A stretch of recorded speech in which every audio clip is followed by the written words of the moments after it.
For Blees, it's too long. Lockman comes in, he goes down. Finally, Hodges not giving him much latitude, punches the ball back looking for favour.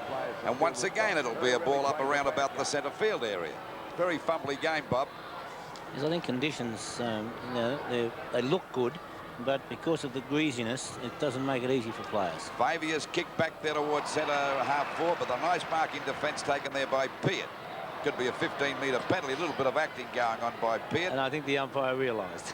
And the ball finally kicked by Peart back towards Roach. Thomas goes the punt, but Roach beating for tapped it on, knocked out by Hodges over there towards Satori. Satori falls over. That seems to be the pattern. Hodges comes in again, can't pick it up. Down goes Kane. Thought he was grabbed by the foot. Rawlings goes without the ball. Now he's got it clear. A hand pass coming out there to Martin, who already kicked one goal. Back into the goal square. Jess, but playing it safe that time was Carr, the St Kilda fullback, and knocks it through for a point. So it's 6 points the difference in favour of the Tigers now. 4-3-27 to St Kilda 3-3-21, and we're just over the 15.5-minute mark of the first quarter. Second quarter, I should say. Knocked away by Malthouse, trying to find his skipper Rawlings, but there's a couple of St Kilda players there, and they'll clear the ball. The hand pass comes out towards Hodges. Hodges back towards the half-back line, and once again in the road is Mickey Malthouse, playing a great game in his comeback match for the Tigers. A chance for Roach. Two St Kilda players are right there with him, and the umpire has decided to ball it up about 45 metres out from goal.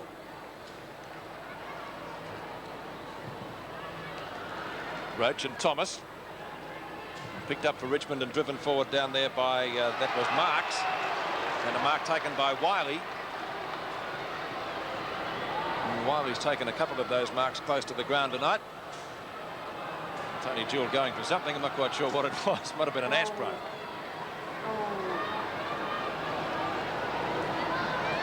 Wiley pretty close to the boundary line, as you can see, but nevertheless well within kicking distance. Only 15 metres out, and what's he done with that one? He might have missed it. Has he? No, it's full points. Mr. Robert Wiley. And Tony Jewell has a few words to say to his co-selectors. He doesn't look particularly happy as we watch on replay. Young Ricky Marks, recruited to the Tigers from Ajax in the amateur competition, and Wiley getting away from Jeff Dunn. 12 points the difference. Pretty close to half-time. We're just past the 17-minute mark. Emmett Dunn against Blees. Hand pass comes out to Malthouse from Marks. Barker on the bottom of that stack up gets it to Jeff Cunningham. Short up towards half forward. In the road is Palm, and I like the style of this fellow, but this time he's caught with the ball. And the umpire says he can go back and take the kick. Martin gives his St Kilda opponent a little bit of a nudge out, opens it up for Ablett.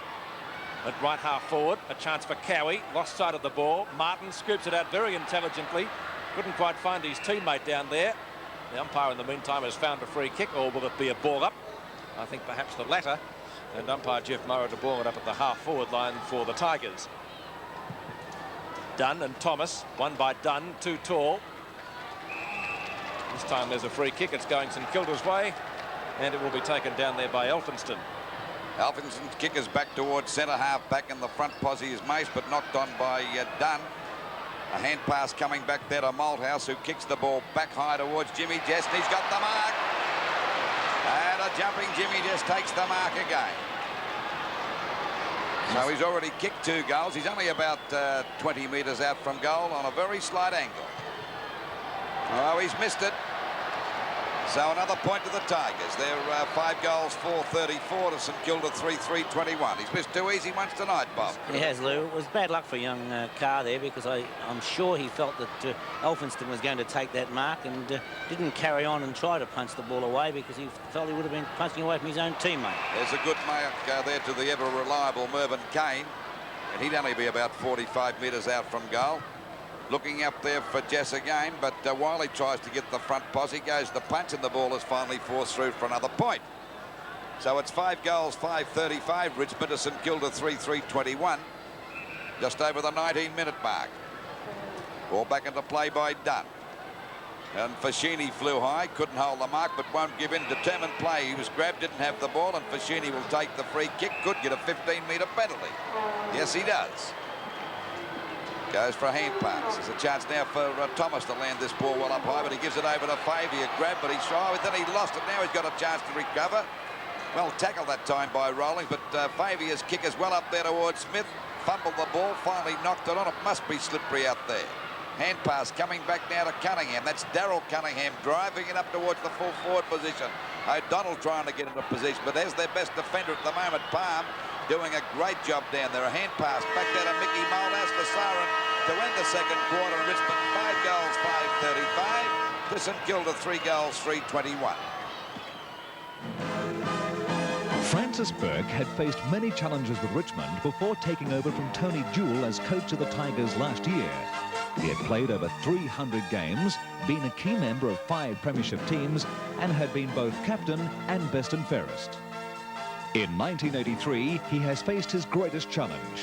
Richmond lost its first 5 games and now face a determined St Kilda lineup in the Sterling Cup. Francis has been up to the challenge before, and tonight you're watching his latest challenge on 7 Sports. Some people's idea of National in the kitchen stops at microwaves. Oh, thank you. I mean, I wouldn't be without my genius. But what about National's new food processor? It does more than anyone's.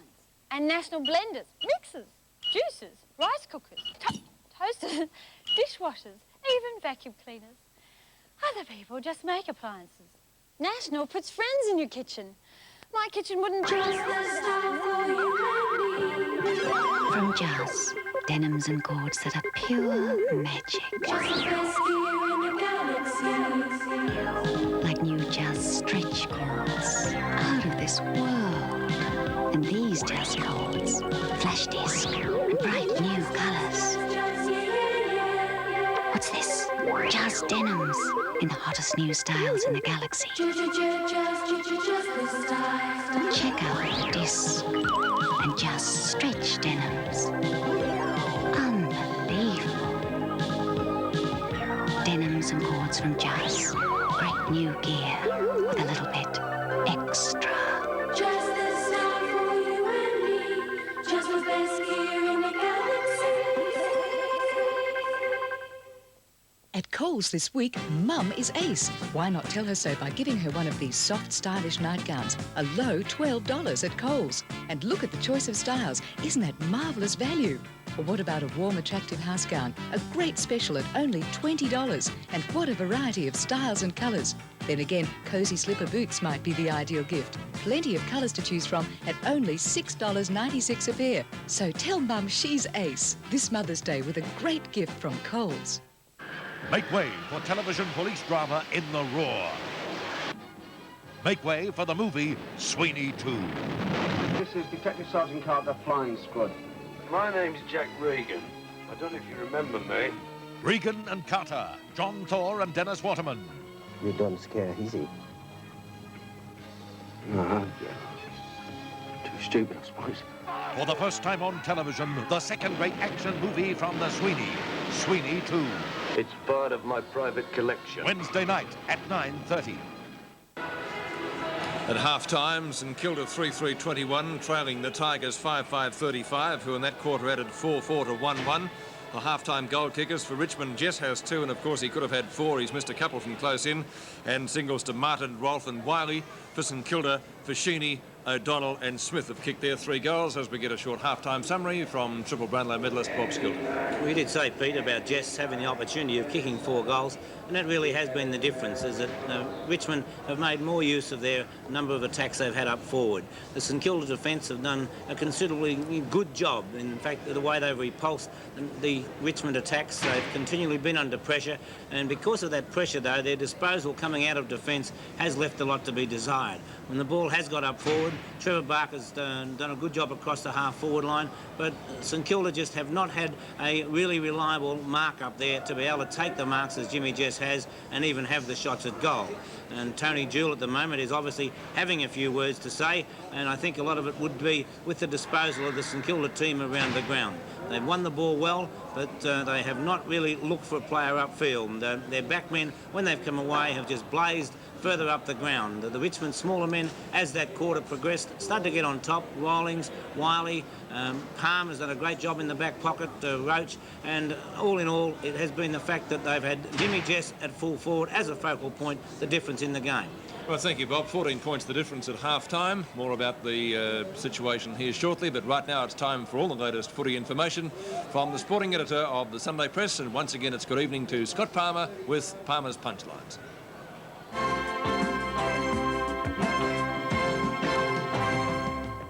Good evening, and I'm hoping we can keep up the record and put you one step ahead of the news today. Former St Kilda captain Bruce Duperouzal has fought hard to get another chance to play senior VFL football and looks to have won his battle. I expect Duper to be finally cleared to the Bulldogs this week for a sum of about $40,000. The Dogs will probably make a payment this year and another if the former West Australian player fronts up again next year. Richmond General Manager Kevin Dixon has made a trip to Portland and looks like he has secured Terry Domberg, one of the 3 Magpies exchanged for Jeff Rains. The Tigers will send a scout into the country this weekend to see how well Domberg goes in the Western Border match against the Wimmera. Collingwood has appointed a temporary general manager, but is obviously ready to pay the right price for the right man in a full-time capacity. One club close to the city has heard the Magpies have approached their match committee chairman, who is also a solicitor. They weren't too pleased either. North Melbourne's match committee will announce probably today their decision on whether Daryl Henderson, an 11-game player, will move to add strength to the Sydney Swans.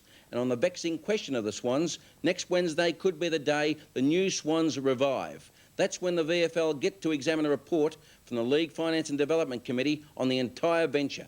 What I see is an administration shake-up in Sydney and a stronger VFL hold over the struggling club. Watch out for that one, there's big news ahead. The handsome twin Stephen Richardson, now with Essendon, has done well enough to have senior selectors looking at him closely. Steve hasn't had the publicity of brother Mike at Collingwood, but did slip into Melbourne football from the Army. His good form seems to end speculation that he might try to join his brother at Victoria Park. And on the subject of good form, this is what the VFL hopes will excite us during the winter months. Girls. This is Miss July in a brand new calendar. She represents Carlton and would probably look better to David Parkin at the moment than his other blonde, Mark McClure, who isn't travelling too well. And a late one. Geelong is to protest to the VFL over Carlton using 3 runners last Saturday. Carlton apparently used the man with a water bottle in a position that he shouldn't have held. That's all. See you next week.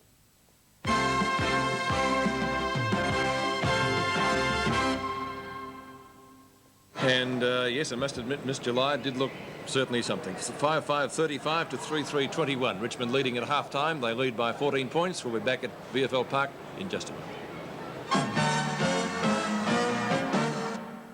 No water needed, ever. No acid spill or leak is possible. And here's proof that almost nothing can stop the stronger, faster starting power of the Excite Torque Starter getting through. The incredible Excite Torque Starter. Almost nothing can stop the stronger, faster starting power getting through. Excite Torque Starter. Excite. More advanced technology for longer life in your car. Here, for you, Kate. Oh, Mum, where's Dad? I can't believe you. Oh, Dad. She's all yours. A meteor? Look at the cassette player. Adjustable steering. I hear the fuel economy is great. Look, the boot goes into the cabin. It's just great.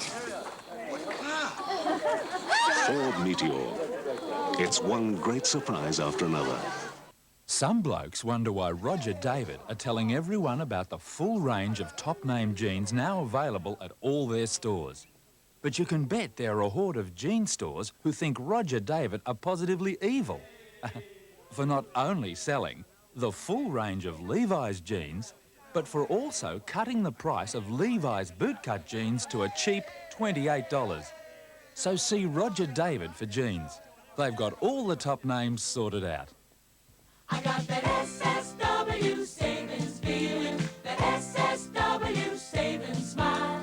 wait till Sunday when every day is Mother's Day at SSW? Take aim for big savings on toothpaste, only 79 cents. Flora Poly unsaturated margarine is just 85 cents. And one for dogs, great value at only 45 cents. At SSW, you can buy puffin for next to nothing. Just 45 cents a packet for puffin cake mixes. Mediza toilet rolls, the 4-pack are only $1.39. And Adam's pies, a big saving at just 35 cents. Speaking of big savings, $13.58 is what you'll save at SSW this week. And that's been checked against our competitors by Morgan Research. Potatoes are down to $1.49 for 5 kilos, while legs of lamb are $3.59 a kilo. So get that SSW savings feeling, that SSW savings smile. And have a happy Mother's Day. In May 1939, they left Hamburg, Germany, bound for Cuba. All of a sudden, 1,000 Jews are allowed to leave Germany. Why? An international all-star cast features in this tragic but true story of a journey to a promised land that became the voyage of the damned. It was never intended for your passengers to land. For months, they sailed around the Atlantic, unwanted pawns in an international scandal. The international press calls it the ship that shames the world. Voyage of the Damned, the first of 7's great new Thursday movies, this Thursday night at 8:30. Tigers leading by 14 points at half-time, and during the Sterling Cup Series for 1983 there were some great prizes on offer for the players in the competition. The player that plays the most outstanding game of the series at the end of our competition this year will receive a grand prize, and also best on the ground tonight has something to look forward to as we take a check. The player of the match in tonight's Sterling Cup game will receive the superb portable hi-fi system valued at around $399 from National Panasonic, the big entertainers. The player of the series will receive this magnificent Chimera SLX Wheels Car of the Year from Ross Holden, Princess Highway, Berwick. All right, gentlemen, a couple of goals in it. How do you see it? Well, I just like the form of Richmond tonight. They're playing a lot better towards the latter end of that quarter, Bob, but a couple of players impressed me, particularly Palm down there in the back pocket. I think he's a pretty strong sort of a player. And I think Mickey Malthouse would be, happy with his own form in the centre, but probably a little bit disturbed the way Palm, the former Norwood and West Perth player, has approached his game in the back pocket tonight. Yes. He's come through with a lot of aggression and has cleared the ball on many occasions, used his handball well, and he has been a fine player. But the big difference, as I said earlier, the way I see it, Lou, is a focal point in the full forward in Jimmy Jess. Unfortunately, the big full forward there, Simon O'Donnell, hasn't been able to get away from the full-back in Richard Murray, and although Murray has hardly had many kicks, probably only 1 or 2 himself, he's stopped O'Donnell from taking any marks, and that has been the real difference. Although Jess missed a couple of sitters, it's nice to be coming out of the centre, and now you've got a player like Jimmy Jess at full forward who is likely to take the mark, and that to me has been the difference. Although late in the quarter I thought the Richmond small men started to do a little bit more damage. Rawlings, Wiley with his goal from the forward pocket, they were busy around the pack. St Kilda just haven't quite done enough with the ball. A couple of players that impressed me with St Kilda too were the 2 defenders, Hodges at half-back, and Favey was doing a pretty good job. Of course, Alfington always plays well. You've come to expect it of Alfington. But those other 2 impressed me. Yeah. St Kilda's probably only real productive forward has been Trevor Barker, and that would be worrying, I think, to Tony Jewell. All right, let's go down to the St Kilda room now before we take a break and get some information before the sides come back onto the field for the third term. Well, St Kilda just about to come out of the room now. They've been locked away for quite some time. I've heard a lot of coaches talk to their teams at half-time, but I've never heard a coach talk to his team as Tony Jewell did. Then he said to them in a sense like, we train one way, we discuss one thing, and then when you get out on the ground you do completely the opposite. He also, I heard Lou mention Palm, he said about that fella down in the back pocket getting all the kicks by himself, and said without any competition. I think these boys going out now have the coach's voice ringing in their ears for quite some time to come, and I'm pretty sure you'll see a difference in Kilda in the second half of this game. Back to you, Pete. Right, thanks, Jack. We'll take a break and be back for the second half of the match in just a minute. It was as a Tiger that St Kilda's new coach, Tony Jewell, made his most indelible impression in football. In 1980, he took Richmond to the flag after the Tigers had finished 8th the previous year. The former defender has played 80 games with the club in a variety of positions and was a member of the famed 1967 Premiership lineup. Tonight, Jewell is at the helm as the Saints take on the Tigers in this first round Sterling Cup match.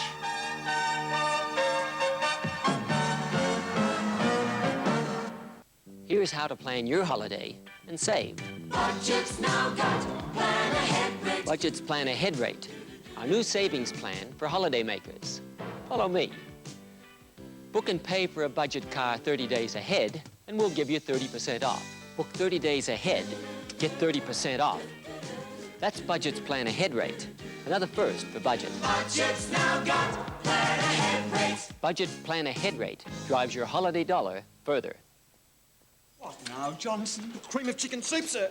Fresh seasoned chicken. But you're putting everything in at once. Saves time. Saves time. Johnson, Campbell's superb soups are made by adding the right ingredients at precisely the right time. First, prepare your stock. Then, add the chicken. And later, seasoning. Campbell's soups. If we compromised, it wouldn't be Campbell's. Everything improves with time, Johnson. Even some cooks. Mum's the word in Women's Day this week. If your mum deserves to be Mother of the Year, write and tell us why. And she could win a Nissan Datsun Prairie, a P&O cruise, fashions, jewellery and cosmetics, all valued at $20,000. Then, we've cooked up some special Mother's Day family recipes. Zip out Women's Day's guide to imaginative alterations and create 6 sensational evening fashions. Meet Sally Ride. She'll be America's first lady to take a ride in space. It's a brighter Women's Day every week of the year. When you're burning up the miles, you need an oil that can stay with you. An oil that can withstand higher temperatures. Long before then, though, you need an oil that'll protect your engine from the moment you start up. Shell XMO leaves less deposits, does not break down, and tests against 3 leading brands proved it evaporates less. At your next oil change, get the one that outperforms all others. Shell XMO. Welcome back to VFL Park. Umpire Neville Nash just having a few words to the St Kilda runner. He seemed to carry off some sort of stick or whatever. Not quite sure what that is. Anyway, the teams are in position for the resumption of play. 14 points the difference. The Tigers lead 5-5-35 to 3-3-21. Back with Jeff Morrow to start the ball roll. Blees in ruck for St Kilda, and he'll be contesting with Mark Lee. Lovely bounce, knocked away by Lee into the chest of Lane, but he couldn't do much with it. Up comes Trevor Barker, but umpire Neville Nash has decided to ball it up. He balled it up pretty quickly and caught a couple of them napping. Lee knocks it down again. Favier hits it further on. A chance for Mervyn Kane to pick it up. Doesn't get a favourable bounce. Gets ridden into the ground. That surely will be a push in the back, and the Richmond veteran will take the free kick just short of centre field. Long kick by Kane, Thomas and Roach. They all missed it. Jeff Dunn took the mark at the back of the pack. It was touched, so the umpire called play on. Terry Smith, a former Richmond player, can't pick it up. Loose ball on centre wing. The umpire's found a free kick. And it's going St Kilda's way to be taken by Darryl Cunningham. Up the right half forward, looking for Mace. Knocked away by Malthouse, taken by Rawlings. Up towards left half forward for the Tigers, and coming in to take the mark is Wiley.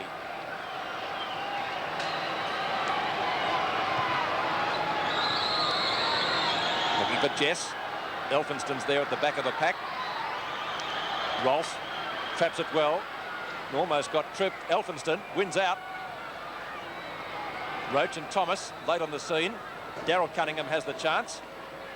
Jeff Dunn and Wiley. Collared by Martin. Out comes Keel.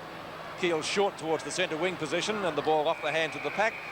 Terry Smith contesting there with a player wearing his old number at Richmond, and that's Jepp. So we'll see a throw in. Centre wing position. Blees and Lee. Once again won by Lee to Malthouse. Rebounded off lane, and a chance for Rolfe to take it clear for the Tigers, which he does up towards left half forward. Down there towards Wiley, intelligently punched the ball on, looking for Rawlings. Thomas is right on his tail, picked up by Rawlings. A grubber towards the full forward position. Carr fumbled, kicked it off the ground, and it's finally picked up by Thomas. A hand pass back to Dunn, tunnel ball style that time. Kicked off the ground again by Thomas, but there's a goal coming up to Kane. And he's lobbed that right through the middle. G'day. You know, to most people, a ute's just a ute, isn't it? You got your handling, cabin, comfort, features, they're all pretty much the same. Except for the Mitsubishi Express. This is a powerful one. With the 2-litre petrol, or the new diesel engine, plus the 5-speed gearbox, you can climb just about anything. Anything. The Mitsubishi Express Utility. It's the powerful one. Catch us if you can. Just on the 3-minute mark, and it's 20 points the difference in favour of Richmond. 41 points, plays 21 points. Chance now for Fabian to get clear. He's played a solid game all night for St Kilda. Well. Down it goes towards Fashini, punched out again by the palm that play, but the umpire's found a free kick. It'll go out there to Peart on that half-back flank position for Richmond. Richmond defence starting to settle down a bit, but they've been set a fine example by Palm down there in the back pocket. Finally picked up now by Rolfe. The hand pass coming out wide there to Ablett. Been a fair player for his first game for the Tigers too. Back to Rolfe again. A hand pass back to Kane, who kicked the last goal. Another one coming back here to Malthouse. Malthouse's kick is a long one up there to the half-forward line. There's a mark taken here, this time by Marks. It was a good mark by Marks there in that forward pocket position, only about 20 metres out from goal. And Marks should kick his first goal for the night. This will make it 26 points the difference if he's successful. Oh, he's gone for a pass. That's unselfish play by the young player there, and we see the mark taken here by their skipper, Rawlings. Nettlefold on and keel off for St Kilda. Well, Rawlings shouldn't miss this one. He's only about 8 or 10 metres out from goal, directly in front. No doubt about that, it's a goal. So the score at the moment is 7 goals, 547. Richmond to St Kilda, 3 goals, 321. And we're right on the 4.5-minute mark. Well, as we said during the half-time break, it's those smaller Richmond players. Rolfe was in the thick of that, so too was Marks. Wiley has already taken a mark in this half and put the ball forward, and Rawlings in the thick of things, and that time making the loose man once again. I'm a little surprised that Richmond, St Kilda I should say, have not had the former ruck rover for the Tigers, and that's Terry Smith on the ball. Richmond by 26 points at the 5-minute mark of the third quarter. Thumped away up towards left half forward. Chance for Rolfe again. Been a busy player in this quarter. Jess in front, almost nudged out there by Carr. A chance for Jeff Dunn. He's playing in front of Wiley. Fabian, one of St Kilda's best players tonight. Landy and Barker. The knock on by Barker, but it goes Richmond's way and picked up by Ablett. Back to half forward. Rawlings rebounds off his knees. A chance for Roach, who's a long kick. Puts it up towards Jimmy Jess, but it's too long for him. And the mark is taken by Gerard Carr. The Redan player, in fact, he played for that club last Saturday. Into the arms of Nettlefold, who, as I mentioned, has just come onto the ground as the interchange player for St Kilda, to Grant Thomas. Thomas wide towards right centre wing. And the mark is taken out there by Terry Smith. Smith to half forward, trapping it well. O'Donnell looks for the handball, going through solidly as Smith races in the goal, shrugs one tackle wide to the end of the square, almost a mark. Great effort made down there by Fashini. Barker tackles well. Landy out towards half back, and Blease takes the mark for St Kilda. He's at left half forward. Good effort by Fashini, but the ball was just a little bit too far away for his outstretched arms. Up to the 10-metre square again. There's Palm.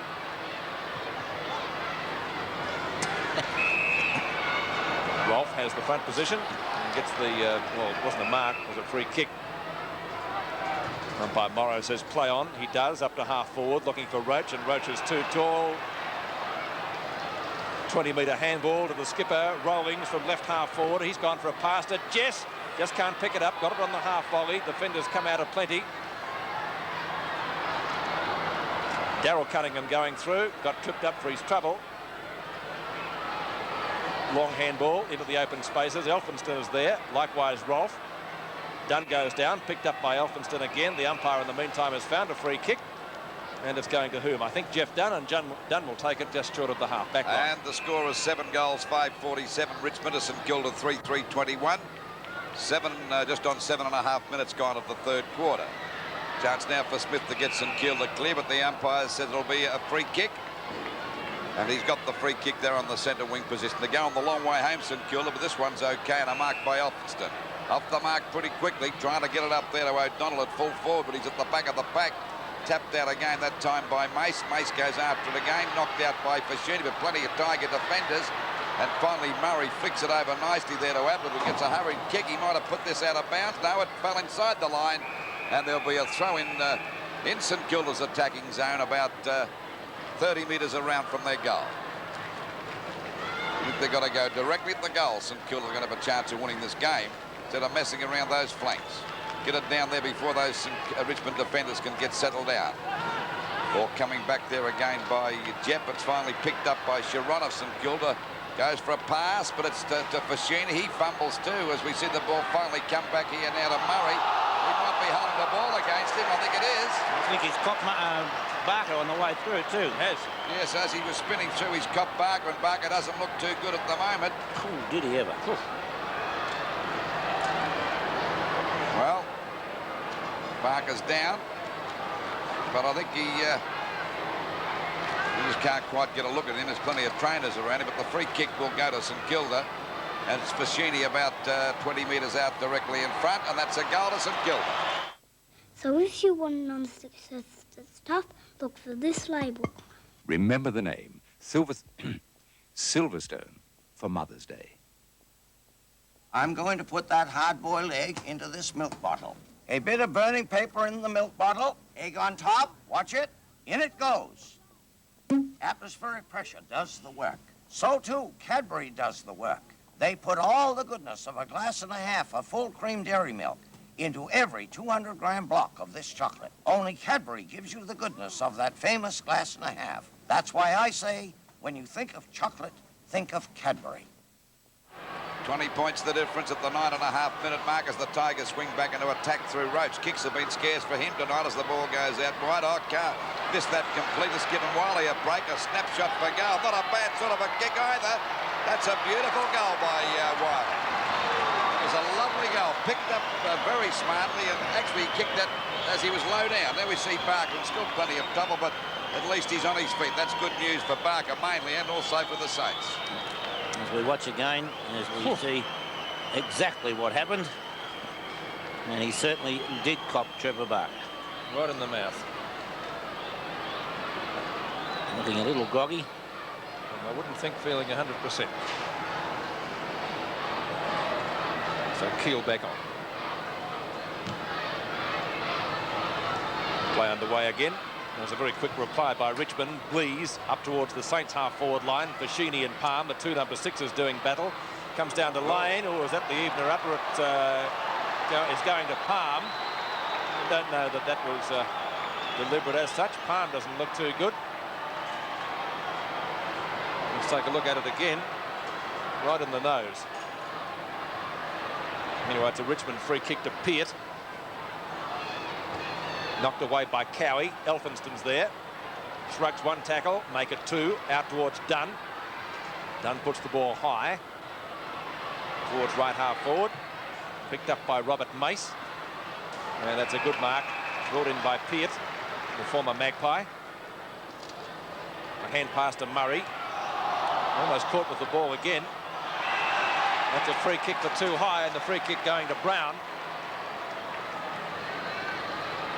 Who I think played in the night match here last year. It's a right half forward flank. Up to full forward. Tall timber for Richmond is Lee, and he's got the mark.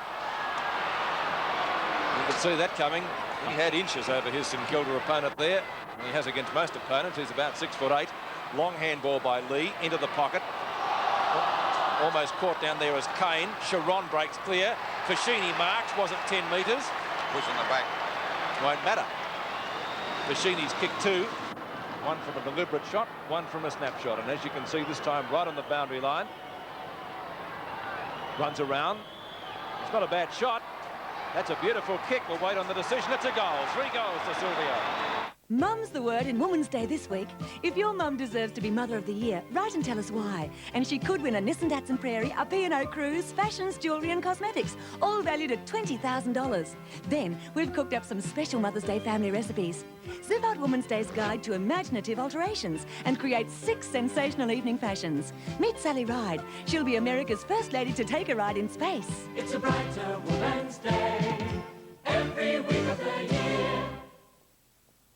We're approaching the 13-minute mark of the third quarter, and Richmond still lead by 20 points. No one making any progress there, and finally it's a Richmond ball to be taken by Robert Wiley.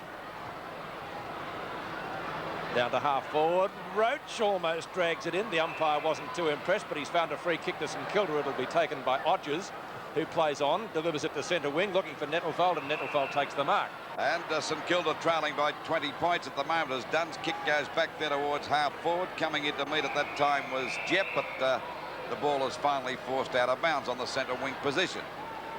20 points the difference. 5 goals, 3:33 St Kilda, Richmond 8-5, 53. Just on the 13.5-minute mark of the third quarter. Lee grabs that one, a bit tall for Blees. Finally, the umpires decided to ball it up again. Still around about the centre wing area. Lee alternating with Dunn, who they change off the bench.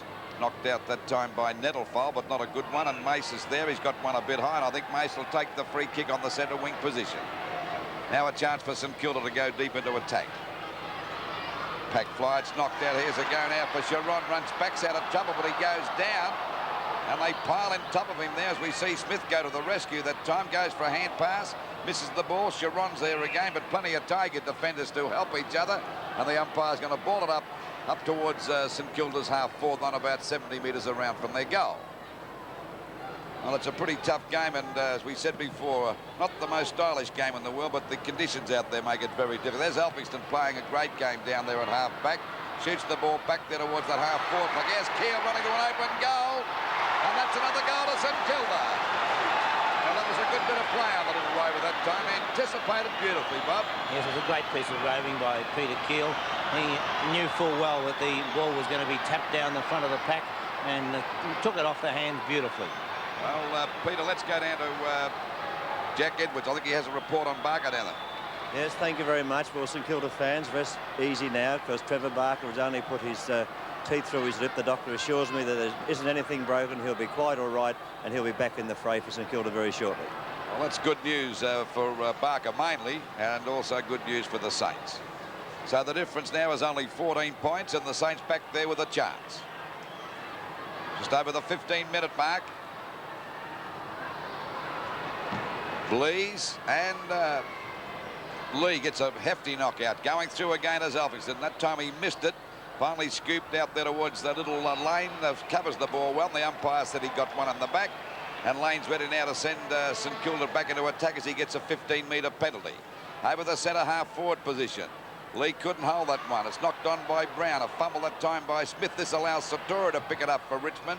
The ball kicked back out there, but once again, Richmond in a bit of trouble now, as St Kilda was certainly showing a lot more go about their players. Dunn takes the mark out there on the edge of the square. Jeff Dunn, left half forward. Malthouse knocks it clear, trying to find Ablett, but it's found Jeff Cunningham instead. Favier, a consistent player right throughout the evening. Nettlefold trying to play in front, but couldn't take the mark. Going through Cowie, not Cowie, but Sharon. And umpire Jeff Morrow will ball it up directly in front of goal, and only about 45 metres from the scoring area. St Kilda in attack. Oh, Lee just pushed his opponent right out, and has got the free kick. It was obviously indicating that Lee was being shepherded, which is something you're not allowed to do in the ruck, but and that's probably why Lee made certain that he did get rid of his opponent. Well, that's how the umpire saw it. Malthouse got one on the shoulder, and he'll take the free kick at centre field. You'll see Favier down two. Jess took off the 4 nominations there. A chance for Rawlings. Jeff Cunningham looks for a teammate, can't find one. It's down the real foggy area down there now. Picked up by Rawlings again, and a long shot at goal. Looks pretty good from here, but it's just off target before Carr can get there and through for one behind. Fabian in a bit of trouble in the centre of the ground after colliding with Malthouse. Yes, well, it'll be a shame if he has to leave the field, because he's been a very consistent player for the Saints tonight as the ball comes back into play. Lee in front of his opponent. It's a St Kilda ball, though. Nettlefold back towards the centre circle. Palm and Fashini, the two number 6s. It goes to Lane. Lane scoops it out. In fact, it almost was a throw to Nettlefold again. Daryl Cunningham looks for Smith. Smith at right centre wing, puts the short one in down towards half-forward. That's a good mark. Taken down there for St Kilda by Brown. He plays on, a long shot at goal. That looks pretty good, and he's put it through. The Saints alive. Nick Nolte is a cop. I'm the calm type. Eddie Murphy is a con. You know, you are real stupid for a cop. They couldn't like each other less. They couldn't need each other more. You want to bet? And if they can get off each other's case, they just might solve this one. You're gonna be sorry you ever met me. I'm already sorry. 48 hours. Y'all be cool. Rated R commences Friday at the Russell Cinemas, a Greater Union Theatre. It's only 9 points the difference now in the Sterling Cup from VFL Park. We've been playing 18.5 minutes in the third quarter, and the Saints certainly showing a lot more desperation. A free kick going to them, and Lane will take the free kick just near centre field. He's gone for the handball. And it's a chance now for Rogers to drive the ball over the half-forward line. St Kilda starting to look good. Oh, there's a great mark to Smith, the ex-Richmond player. Just showing the old Tigers what he can do with the ball as he drives it across to centre half forward. The black fly, it comes down now. Oh, that time Marks was grabbed, but it had no chance of getting rid of it. And the umpire will ball it up around about centre half forward position for St Kilda. Dunn on the ground and Lee off. They're changing on the bench. The time Dunn got it out to Satori. A hand pass coming back there to the Richmond skipper. Rolling goes for a short pass across to centre half forward, but there's no one there. Hodges fumbles the mark, got time to recover, then he loses it. Backing up well that time was Big Cowie. A hand pass to Dunn, who's not doing a bad job down there either, Bob. And the ball finally goes out wide over the centre half forward position. Fashini's got the mark. He outsmarted Palm that time. A hand pass coming over to Cunningham, running to an open goal. Let's fly. Doesn't make the distance. Oh, it might be a goal. No, it isn't. I think it was touched off the pack that time and through for 1 point. So it's 8 points the difference now. 46 St Kilda plays Richmond 54, and the Saints doing a lot better in this third quarter. Short pass out wide. And a chance now for Richmond to get the ball back there through Marks, up there towards their half-forward line. The ball tapped to the ground by Fabian, who seems to recover. That kick of Mace was smothered. Another shot again. Grabbed by Rawlings. He's got a kick back towards centre half forward for Richmond. Punched away that time by Dunn. Goes after, recovers well. And a bit of fumbling going on from both sides there. And Satori gets a wild hand pass back, but backing up well as Nettlefold. A hurried kick back out there towards the half forward. Oh, there's a beautiful mark to Brown.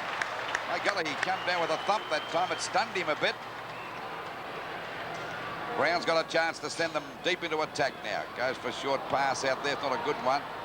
Finally grabbed by Hodges. A hand pass to Mace. Mace with a long shot.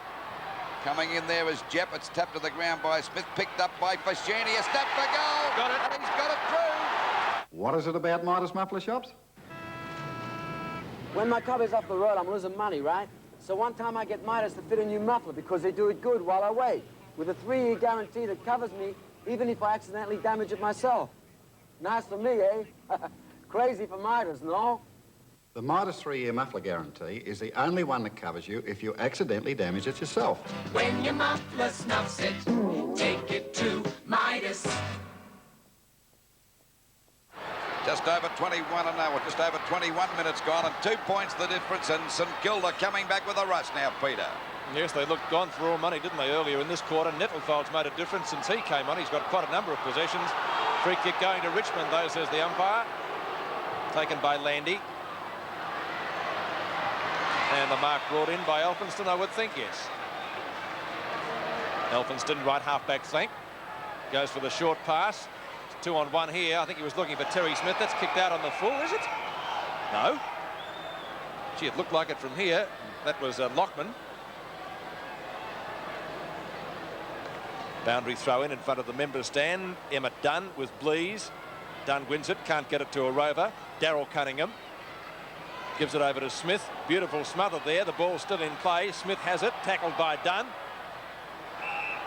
Not much progress being made by either side, and Jeff Morrow, I think, takes the obvious decision.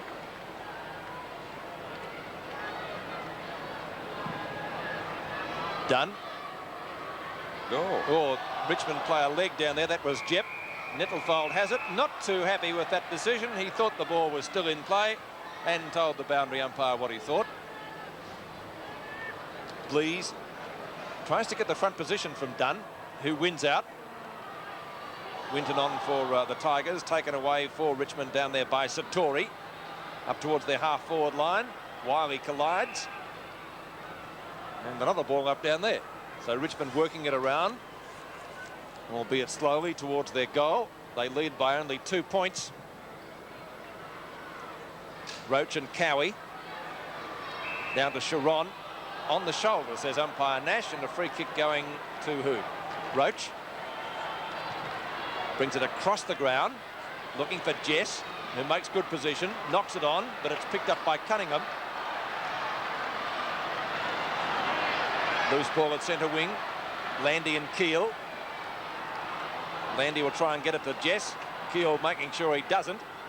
Ablett has the chance. Mace, somebody's tripped up. This time it's another Richmond free kick. And it will be going to Jeff Ablett.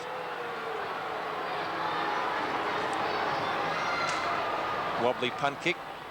Favier takes the mark in front of Marks. Favier, left half-back flank. That's in the foggiest part of the ground, or it certainly looks that way from here. Knocked away from Blease. A chance for Richmond down there, and picking it up was Winton. Right at the point of the square, Elphinston trying to get clear or get it to a teammate, not successful. Roll for Richmond, long towards full forward. Oh, goodness me, plenty of St Kilda players down there, and Carr made amends for missing the mark and gets it out of the danger zone. And it's kicked out wide to Nettlefold, playing as a loose man down there in defence. A short pass. Oh, it's okay. It's finally picked up there by St Kilda. A chance. Another hand pass coming over here to Keel. Keel goes for a long kick, looking for O'Donnell. Right on his tail now is Murray's got to get around him. He goes for a short pass, looking for Lane, and he's got the mark. Good mark. And they're only trailing by 2 points, and Lane yet to score a goal. He'd be about 30 metres out from goal on a bit of an angle, but at least he's on the right side for a right footer. Coming in now for the shot. No, he didn't quite make the distance. The ball finally forced through. And another point, so it's a point the difference now. 8 goals, 654 Richmond to St Kilda, 8 goals, 553. And we see Tony Jewell. He'd certainly be a lot happy with St Kilda's performance this quarter, Bob. There's no doubt about that, Lou. They've lifted their game right across, right all over.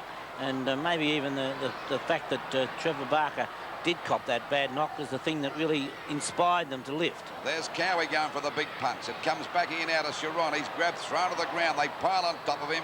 And the umpire said it's holding the ball against him. The free kick to go to Winton there at centre half back for Richmond. So we're over the 25.5-minute mark. Back to centre half forward. That defence is standing up well as the ball is kicked down there by Rawlings. A ball fumble to get bit that time by Carr, but backing up as usual is Dunn. Takes the hand pass, gets it out wide. A chance now for Landy to take the mark, and he does out there on the wing position. Ready to go into attack again. Punched away by Cunningham. That's Jeff Cunningham. Oh, there's Nettlefold. He just slung to the ground. The umpire said he was grabbed too high by Jess on the shoulder.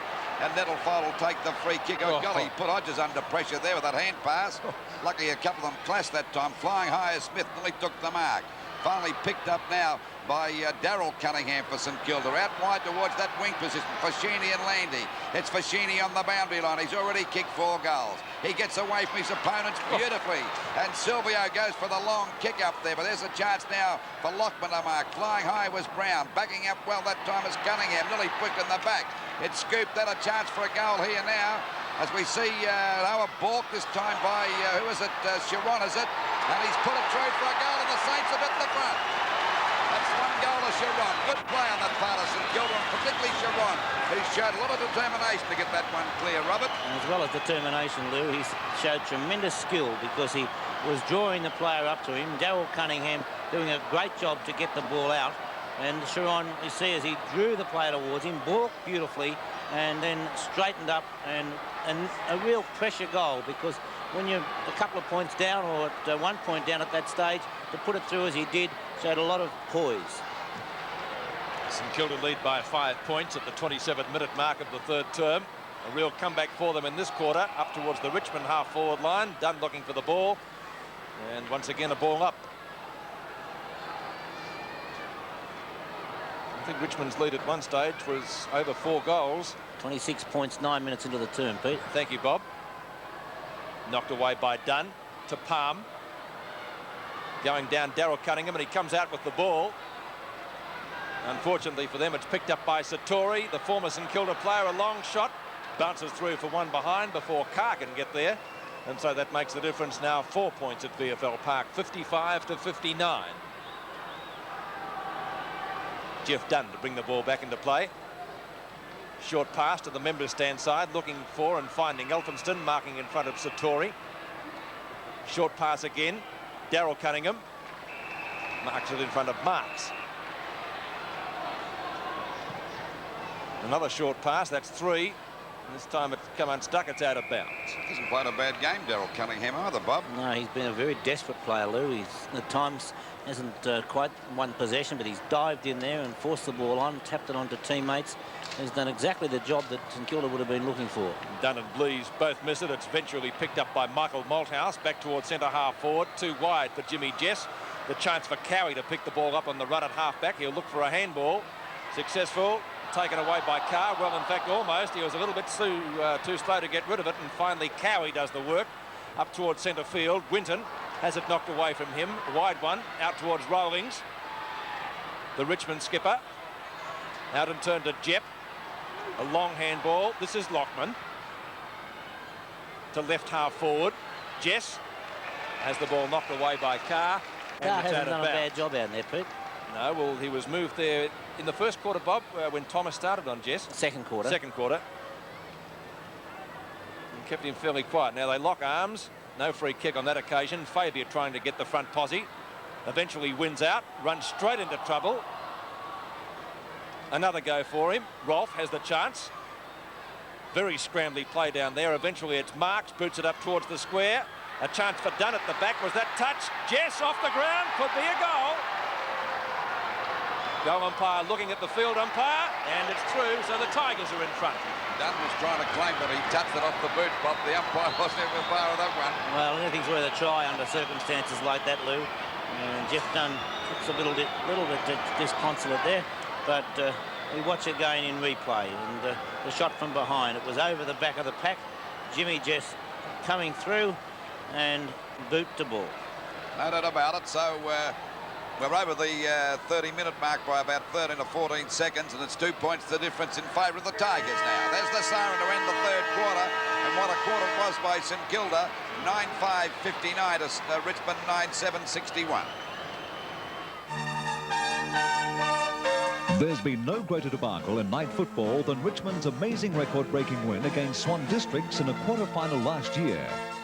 The Tigers kicked 24 goals after half-time, winning by a record 186 points and posting a new high of 33-16-214 to 4-4-28.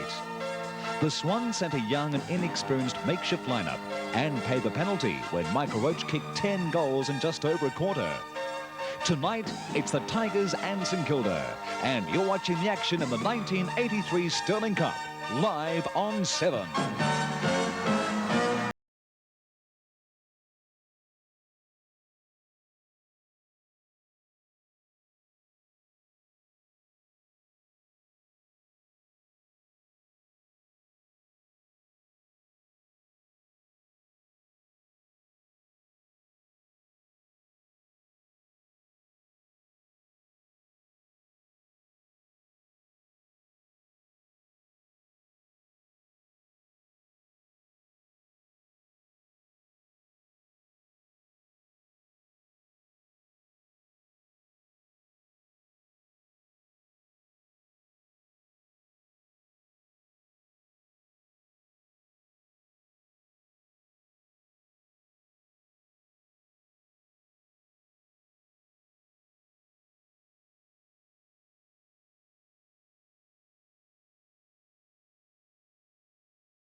I'm more than happy with the results that Ashley and Martin have been able to produce for me. Well, I would say that only Ashley and Martin can do anything about it. Well, people who have hair problems, they should go and see Ashley and Martin before it's too late. Independent research shows that 72% of Ashley and Martin customers were successful in reducing or stopping hair loss. Ashley and Martin has worked for me. They've done a lot for me. Call Ashley and Martin now, before it's too late. Just a word to all those who find themselves in the cold this winter. Just Sport have the hots for you with their 25% off ski sale. With a huge range of parkas from just $47.99 to $97.99 in all the latest imported fashions and colours. With matching ski pants from just $36.99 to $63.99. And everything to go with them, all 25% off. So wherever you find yourself in the cold this winter, remember, Just Sport have the hots for you. Check the yellow pages for your nearest Just Sport store. How'd you like to win a pile of cash or a Holden Gemini? Or fly away with TAA. Of course I would, you son. Well, you could win it in coin the cash. Your dreams could all come true. 5-litre Bulla ice cream now only $2.99. 1 kilo Eater margarine reduced to $1.59. And continental chicken noodle soup 4 for $1. At your Woolworths supermarket now. There's 500,000 prizes here at Woolies just for you. Thursday night is British Comedy Night on 7. On the verge of banging. Wait till I tell his mother. It's been a pleasure having a man about the house. Followed by the best of British in Bless This House. 7 stacked on the lots. With Man About the House at 7:30, followed by Sid James in Bless This House at 8. Welcome back to VFL Parks, and Kilda kicked 6 goals too in that quarter and actually led by 5 points in the time-on period. Richmond added 4-2, and it's 3 points, or 2 points the difference at three-quarter time in favour of the Tigers. Let's go down first of all to Jack Edwards. Well, thank you very much, Pete, because I would like to say now that Tony Gill seems to have quietened down a little bit after his half-time outburst. He's very quiet now, just talking tactics to the players and hope that they can take it out. I wish to show you this piece of steel that was found on the ground. Before half-time, it was handed to me by one of the St Kilda trainers. Looks like it's come off a piece of the machinery, but as you can well understand, it'd be very, very dangerous. Any of the players having to fall on that, it could take, do a lot of damage to their knees or legs, whatever the case may be. But just one of those things, you know, another hazard in league football, as it turns out. But that's all I have from the ground. Peter, back to you. Right, thanks very much, Jack, and let's go now for the latest on the news to the 7 National Newsroom. Here's Nick McCullough. Thanks, Peter, and Victorians will have another chance to pay tribute to ultra-marathon runner Cliff Young, this time at a public presentation in the City Square on Thursday. The state government announced the presentation tonight, and it's expected to draw tens of thousands of people. Residents and emergency workers in California have started on the long road to recovery after an earthquake hit the state earlier today. And while Victorian farms are rejoicing that the clouds have burst and the drought is over here, their Queensland counterparts are struggling to beat the rising floodwaters. Those stories and more on tonight's second edition of 7 National News after the night football. At the Roger David May sale, the best autumn fashions around are now absolutely the best value around. 4-piece suits are down to $199. Stylish casual jackets from $35. Roger David's range of smart twill shirts reduced to $15. Amcos and Levi's are $28. Warm winter knitwear from $15.95. And superbly tailored sports coats cut to only $99. Quite simply, the best autumn fashions around at the best prices around. The Roger David May sale. Palm streaming through. He went out of the game a little bit during the third quarter. Rowlings, a knock on, and that was clever by the Richmond captain. Up towards Martin, taking it away as Odgers. Mace, a little bit short of the centre. Long kick by Mace, though, to right half forward. Palm again, doing battle with Terry Smith. In comes Sharon, soccers it off the ground. In fact, it could have gone over the line on the full. It has. And that will be a free kick to Richmond to be taken down there by Jepp.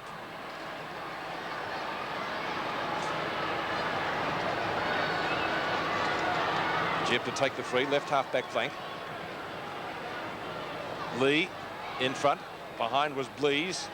Neither could get an effective touch at the ball. The umpire has found a free kick. It's going St Kilda's way and will be taken by one of the best on the ground, in my opinion, at Elphinston. I don't know whether he directed it intentionally to Blease, but he's got the mark. That's all that counts. That's all. Blease up towards right half forward for the Saints. A good mark to Terry Smith. That was a strong grab. Over towards Little Lane. Lane in towards the 10-metre square. That was touched and through for one behind to the Saints, and that makes the difference now 1 point. The Saints score into the 60s, 62-61. We wait the ball to come back into play. Favier. The handball effective to Brown. He kicked a beautiful goal during the third quarter. Gets it into the 10-metre square. A snapshot of goal by O'Donnell. Is through for one behind, and that levels the scores at the 2-minute mark of the final term.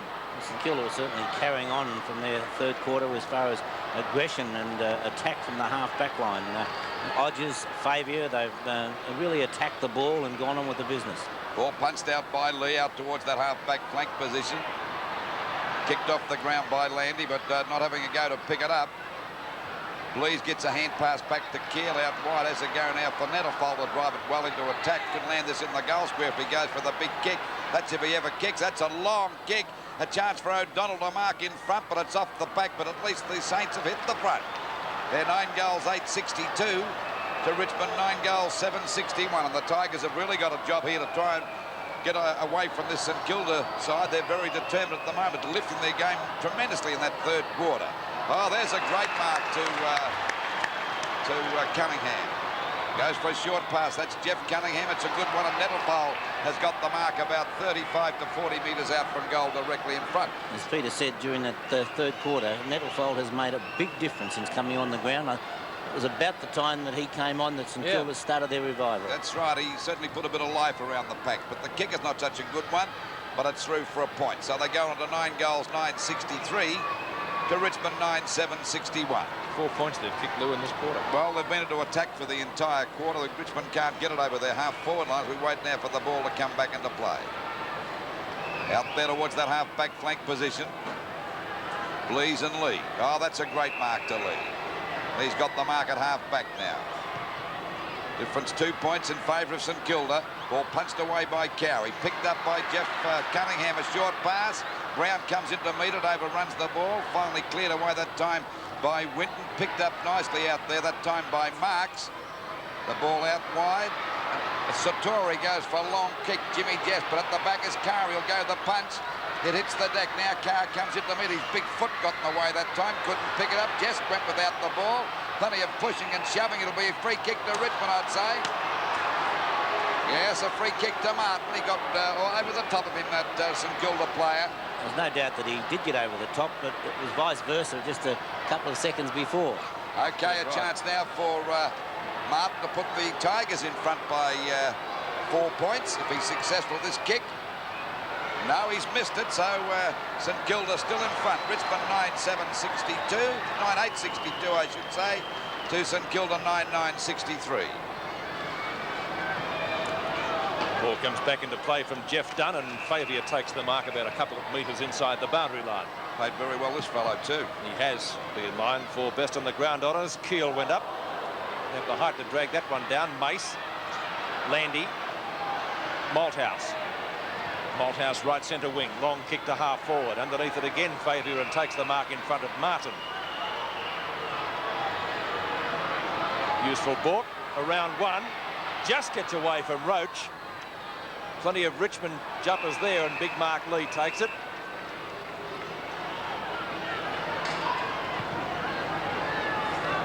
Lee looking for Roach, who tries to knock it on. Not successful.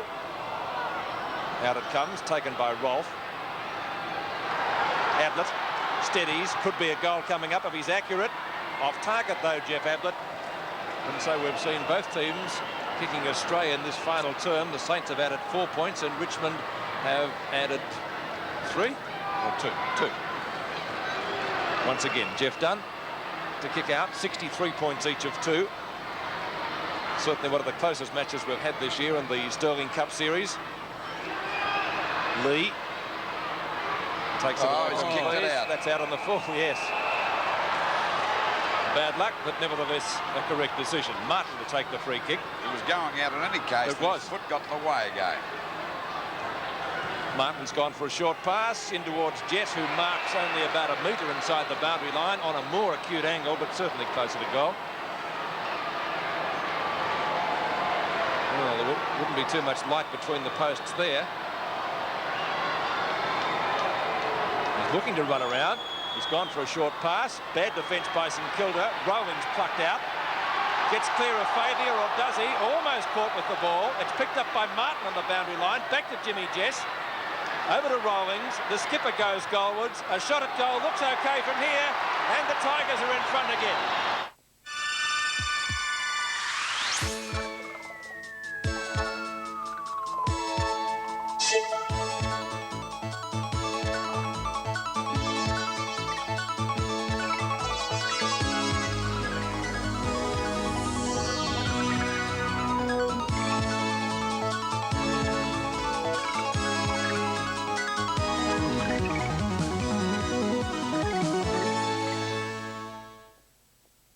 Richmond lead by 6 points in a thriller here at VFL Park, and they swing into attack again through Robert Wiley, and once again getting underneath the ball to take a good timely mark is Favier.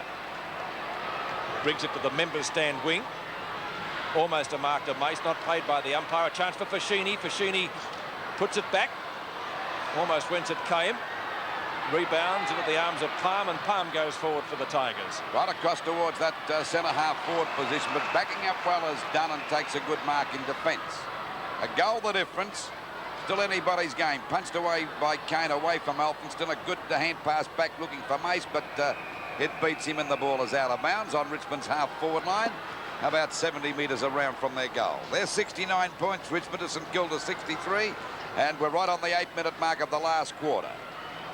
Certainly a different side, St Kilda, since half-time. Cowie goes the tap down. Elphinston falls on the ball again. It's a hand pass back there, and we see Sharon kick the ball back there towards Brown in front. Got one in the back, I'd reckon, but the umpire said play on as Lee kicks it off the ground. Kicked off the ground by Fashini, and there'll be a free kick for sure out there, and it'll go to Jeff for one in the back. Oh, that was about the same as the last one, Bob. Yes, you could say a lack of consistency by the umpires. Ball back there towards centre-half forward for Richmond. Cowie goes the big punch, doing a pretty good job down there at centre-half back. A very hurried kick by Ablett back towards Hodges. He got one in the back for sure. Falls on top of the ball. Kicked out wide again to Favey. He fumbled it. Now's a chance for a hand pass to come out. A snap for goal by Ablett. But he's off target and it's through for 1 point. And by golly, it's pretty tough football out there. They're slipping and sliding, but no one's frightened to go in for the ball. So it's 7 points the difference. That could be a handy point for Richmond. Ball back into play again. Out towards that half-back flank position. Punched on nicely by Blease that time. Down goes Sharon. He couldn't pick it up. There's a go now for Satora to kick it well into attack. Ball up there high. Jimmy just flies. Couldn't hold the mark. Backing up well again as Hodges. A hand pass coming out. But that's Rolfe going through the pack. He went through pretty tough that time. Once again, it's Ablett. On the left foot, a shot for the goals. And there's a chance now for Rawlings or Dunn. Neither can take the mark. Down goes Wiley, picked up by Brown. It's not a good kick, but at least it's away from the danger zone. Fashini's there. Oh, beautiful play by Fashini. Outsmarted his opponent beautifully. He's a clever play. He's already kicked 4 goals, but I wouldn't keep on bounce. If I was you, Silvio, I'd go for the long kick, which he has down there towards their Palm, and he takes the mark. It was a good mark by Palm. I don't think the St Kilda supporters would agree with it, though. Just the same. Palm is at right half-back flank, and there's plenty of distance in that kick. Elphinston at the back almost has the grab. Out to Blease. Who's off? Up towards full forward, O'Donnell. Murray looking for a free kick. On. And going off the ground is Lane. Back with O'Donnell. He would be 40 metres out from goal. Not a good kick by O'Donnell, so they've wasted opportunities up forward this quarter, St Kilda. That's not even a point. It's out of bounds on the full. It was a layback kick, wasn't it?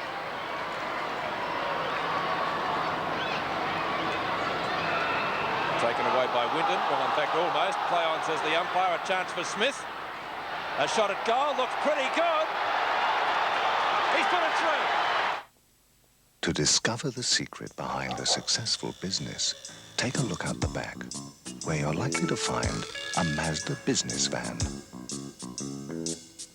or panel van, or one-tonner, or truck. Because for every successful business, there's a Mazda.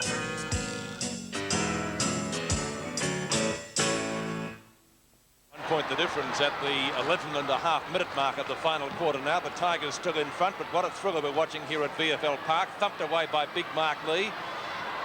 Favier, not done much wrong in this match, that fellow. Very, very good attempt. Cunningham grabbed too high, says umpire Nash, and finally St Kilda get a free. Short pass, that was touched, I think, so it can't be a mark. Plenty of fumbles out there. Cunningham using weight effectively. Blees having trouble picking it up. Back to Sharon, offloaded by Ablett. Up the half forward, going through. Nettlefold didn't have the ball. Keel. Malthouse seemed to get one at the back, but umpire Jeff Morrow has decided to ball it up. At centre half forward for St Kilda, and they're trailing by a point. Just over 12 minutes gone. Desperate football played by both sides at the moment. It's about 45 metres out from the St Kilda goal. They're trailing by a point, knocked down by Lee. A snap over the head that time by Mace. Fashini flew high but couldn't get clear. Finally, it's cleared away by Murray back towards Blees. He didn't take the mark. Elphingston's grab, gets a hand pass out wide. A go for Mace to pick it up. The 2 number 7s crashed that time. Malthouse. There we see Keel give a hand pass out and finally cleared away by Jep. And what's happened down here? The umpire's going to play a free kick. To Nettlefold, I think. To Nettlefold. And he's got a chance now. I don't know if he'll kick the goal. He's about 45 to 50 metres out, and it's a pretty heavy ball, I would say. So at least he should have landed in the goal square. But I think we've mentioned a couple of times since coming on the ground after half-time, Nettlefold's made the difference. Put a bit of life around the packs for them. They're only a point down at the moment. There's the kick by Nettlefold. It's a hefty kick. At the back there is Lee. Gets up high, and they didn't hold the mark. Jep tries to crash through the pack and goes after it again on the boundary line and finally clears it away out wide. Plenty of slipping and sliding. A hand pass coming out to Thomas. Kicked off the ground again by Whitten out towards the wing position. That's out of bounds. Out of bounds on the centre wing position. And it's still a point the difference.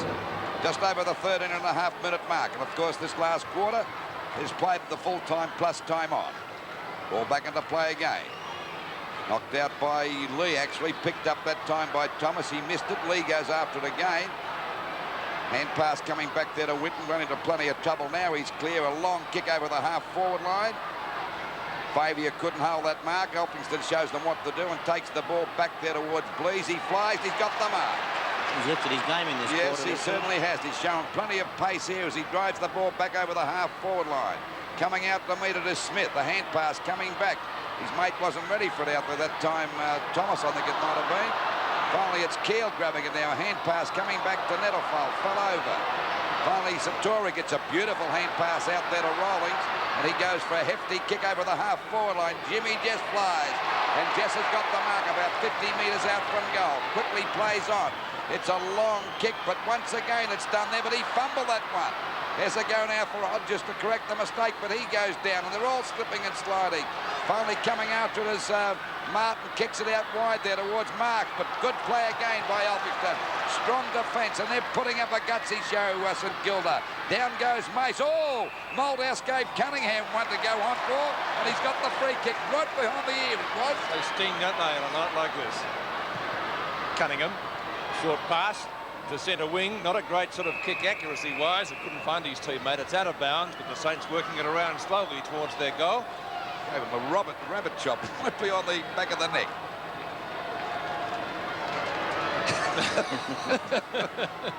Mickey at his best. Elphinston. Barely 10 metres that one. Once again, Rawlings is there. A little bit too slow, but that ball very, very slippery. Elphinston. Nettlefold, just wide of the circle. Martin catches him, but he gets his kick into his credit up towards half-forward, and Palm takes the mark in front of Fashini. Palm at centre half back. Straight down the ground. At the back is Roach and also Rolfe. Rolfe gets clear. Cowie almost picks him up. He steadies though and has a shot at goal. Going very close in front. Jess! It pays to play in front.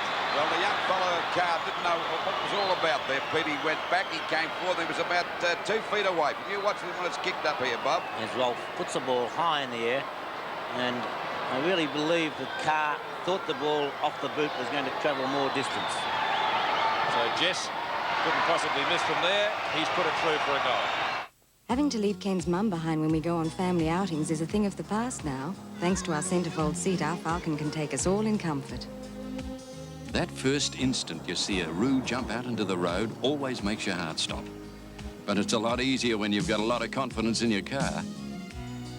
When it comes to wagons, nothing else is in Falcon's class. It's got more of everything we buy a wagon for. It's times like these, I'm glad I drive a Falcon. When something's wrong with an important part of your body, you go to a specialist. It's the same with your car's clutch.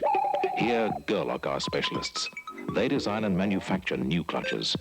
And Gerlock's mechanics will repair your slipping or damaged clutch. Their work is guaranteed and competitively priced. Gerlock, it's better to be safe than sorry. Check the location of your nearest Gerlock Service Center. And Odgers getting collared. The kick was smothered off the boot, and so it couldn't have been a mark of that, whether he knew that or not. So 7 points the difference, still in favour of Richmond. It has been a good fight back by St Kilda. Of course, they did lead in the time-on period of the third quarter. Dunn could get there first. Now it's Jess and Marks. Marks does the shepherding. Jess spins around. Spears in the pass towards the forward pocket, but it's knocked away by Carr, getting it clear of Wiley, and the boundary throw in about 15 metres away from the behind post.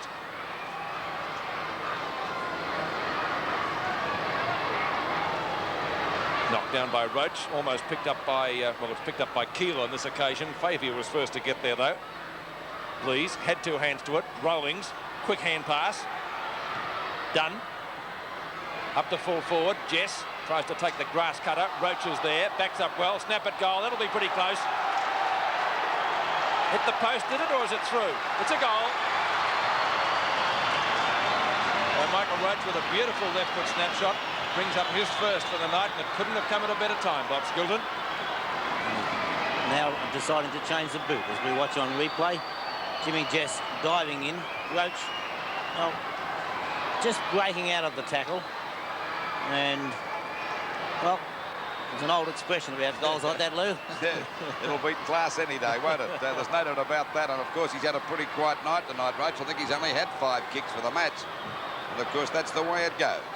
Knocked out by Blees. Grabbed that time by Malthouse. The Tigers swing back into attack again. Dunn goes the punt. Successful. Kicked off the ground back towards Wiley. A hand pass misdirected, but Kane goes after it. Tries to give one. He's grabbed. He shrugs his opponent clear. Finally, Malthouse's kick is smothered. Picked up by Cunningham. Grabbed a little high. Then one in the back. But the umpire said, hold the ball against him. Who held him? I don't know, but that's what he's given it to Dunn, and Emmett Dunn takes that free kick at centre-half forward with the Tigers 82 points to St Kilda 69. Ball down there towards that forward pocket, just about a mark to Ablett that time, but the umpire says play on, as finally Carr picks it up in the forward pocket for St Kilda. Blees flew high, couldn't hold the mark. Back it comes again, finally forced out towards that wing position, tapped on by Landy over there towards Rowlings, and the ball will beat them all and out of bounds. So the score at the 20-minute mark is 12-10-82. Richmond to St Kilda 10-9-69. 13 points the difference in favour of Richmond. But it's been a real struggle here tonight for the Tigers to wear this very determined St Kilda side down, as we see a free kick going to Blees out there on that centre wing. And as Bob said before, he's lifted his game in this last quarter. Back it goes to Fascini. Fumbles the ball, but still gets a kick. He always does. Ball punched away again. Down there towards Malthouse, and not doing a bad job for his comeback game. Punched away from marks by Favier. Finally picked up by Satori. It's a long kick out there towards the forward pocket. Well, put his hand to it that time, Martin. Knocked on by Carr, going for the boundary line. In comes Rolfe, right on the line now. Gets around his opponent pretty easily. Kicks the ball up high, up there towards Roach. Goes for the mark, and he's grabbed it. So Roach is turning out to be a match winner in this last quarter, going for goal number 2 now in that forward pocket, about 10 metres out from goal. Well, when under real pressure, Lou, it's handy to have a couple of players on that forward line. Cowie's done a fine job against Roach since being shifted there, but it's still great to have a player like Roach and Jess at full forward on that forward line when under real pressure. The kick by Roach, if successful, put them 19 points in front, and that's what he's done. He's put another goal through. Just Jeans, David McGee sweatshirts are free with any pair of women's jeans a girl buys. And what are your jeans without your sweatshirt? $13.99 David McGee sweatshirts free with any pair of jeans. At Just Jeans, sweatshirts free with any pair of jeans. Sizes 10 to 16 in 5 great winter colours. So buy a pair of these and pull on one of these. Free, but only while stocks last. Just Jeans. Approaching the 22-minute mark, it's 88 points. Richmond to St Kilda 69. The Tigers starting to look good again as the ball goes back into attack by Ablett. Punched on again down towards that forward pocket position. Backing up well as Dunn gets it out wide towards the wing. Coming to meet it now is Cunningham. A wild kick down towards that half-forward line, but it's out of bounds. So a boundary throw-in, left half-forward for St Kilda. Until they looked a real chance at three-quarter time. They trail now by 18 points, or 19 points. 3 goals, 1. Knocked down by Blease. Malthouse offloaded. Wiley very close to the boundary line. Back to centre wing. And once again, Roach has the ball, but there's a little bit of a to-do further back. And what's umpire Nash doing? He's talking to a couple of players. It's a Richmond kick. Jess. Over to Marks. That one barely 10 metres, so Dunn chips in front of Rowlings. Loose ball picked up by Marks. Long handball into the goal square. Chance for Ablett. Grab. Over to Rolfe. He'll try and get onto his left foot and a snap at goal. What's he done with that one? One behind with the Tigers, so that makes the difference now, and even 20 points. Pretty hard for St Kilda to win it from there. They need virtually, well, 4 goals. And they've probably got about 7 minutes in which to get them. Carr. Rolfe picks it up beautifully, and away he goes again. He could have another shot here. Runs into goal. This one looks a little bit more accurate, and Carr hasn't touched that one. Rolfe has put it through for his second goal. And that, I would suggest, Bob Skilton would just about wrap it up. I do believe so, Pete, and it was a good piece of play by Rolfe. He's a very handy player. He's got a good turn of speed. And as we watch on the replay, he's at no stage taking his eyes off the ball. Gets away from Elphinston. And a long kick was too high for Carr, who made a great effort to try and touch the ball. But a fine goal by Rolfe, and one that, as you said, was probably sealed that game. His nickname is Jaime, too, by the boys at Newman College. Jaime Rolfe. Wonder why. I don't know. I haven't got a clue. 24 minutes have gone in the final quarter. 95 plays 69, so it's a 26-point advantage to the Tigers. Blease with Dunn, and they both missed it. Finally Dunn at the second go. There's Rolfe again.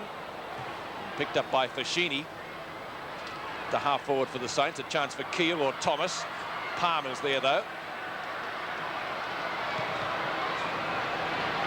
Back to centre wing. Off the hands of Cunningham. In fact, it could have almost been construed as a mark, but he elects to play on. Over to Odgers. Well caught. Only travels a few metres and picked up down there for the Saints by Brown. Up to half forward. Mark taken by Nettlefold. He's gone for a hurried hand pass. O'Donnell is 20 metres out, and he's put it through for a goal. Well, the Saints fighting back as we approach the time-on period. 2 goals to O'Donnell. Yes, and great play there by Cunningham, Jeff Cunningham, who almost took the mark on centre wing. And right now it's a replay of the hand pass over the top to O'Donnell. And O'Donnell very deliberately, not trying to put the ball high, just actually a stab pass through for his second goal. 20 points the difference, and we're just over the 25-minute mark, so I'd say there's about 6 minutes to go. And of course, I'd say in the daytime, Bob, that 20 points wouldn't be beyond St Kilda, but it's a bit different in the evening. Yes, particularly at the moment with that greasiness coming down even more. Ball kicked out wide by Satori. Going after it now is Cunningham, but picked up again. That's nearly a free kick in the back to Martin, but the umpire says play on, and the ball is finally forced out of bounds. Out of bounds on the centre wing position with Richmond 14-11-95 to St Kilda 11-9-75. Just on the 26-minute mark. So time running out for the Saints. Blease and Dunn.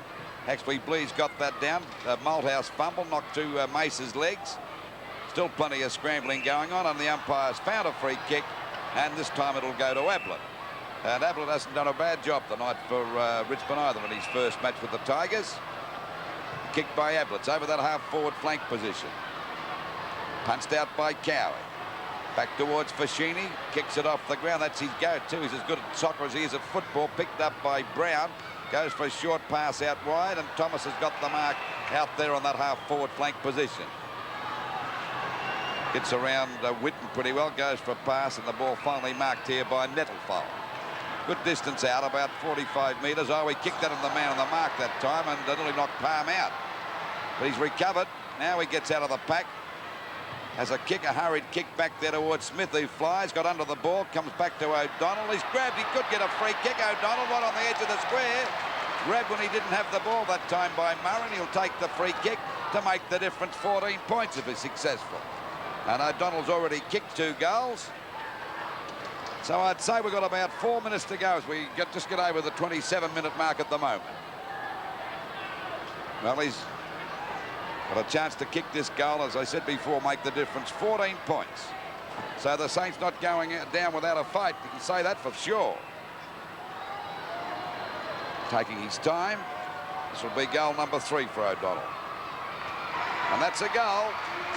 So the score now, 14-11-95 Richmond to St Kilda, 12 goals, 981. And there is still a slight chance for the Saints, Peter. Very slight. Slight chance. Just that 10-minute patch early in this final quarter when Richmond broke clear, proving costly. Coming up at the 28-minute mark now of the final term. Bob Skilton's looking through his stats to see who he might be awarding the best on the ground to.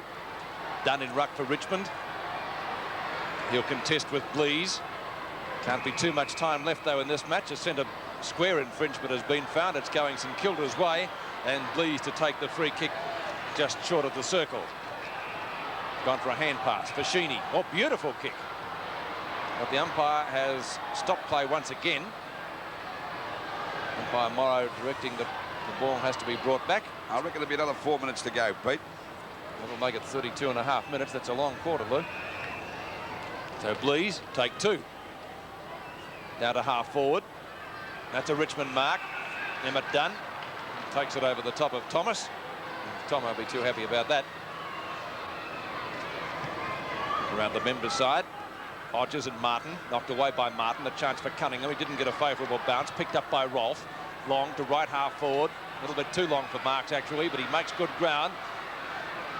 Fashini covering plenty of ground himself. He's gone for a short pass to Dunn. That could have been dangerous. Rowling's making sure he can't run off, so he has to go wide. Elphinston, right half back flank. Mace and Malthouse, the 2 sevens and the 2 M's. Malthouse wins it over towards Mervyn Kane. Not the greatest of kicks by Kane. It goes straight to Emmett Dunn, back to Elphinston. This is suiting Richmond. The Saints not making any progress at all at the moment. Malthouse to Jess, to Blease, to Elphinston. And the mark taken down there by Winton. He'll go back and take plenty of time for Richmond because they have time on their side. Winton, left half back. Jess and Hodges. And the umpire has seen fit to play a free kick to Jimmy Jess for, I presume, in the back. And the 15-metre penalty, is it? And Jess not taking... hurrying, certainly. Here's a very good kick, Jimmy Jess. And the mark taken down there at half-back by Fabier. Fabier goes for a hand pass. Gets it over towards Cunningham. Darryl Cunningham, and the mark taken by his brother. Jeff Cunningham to Fashini.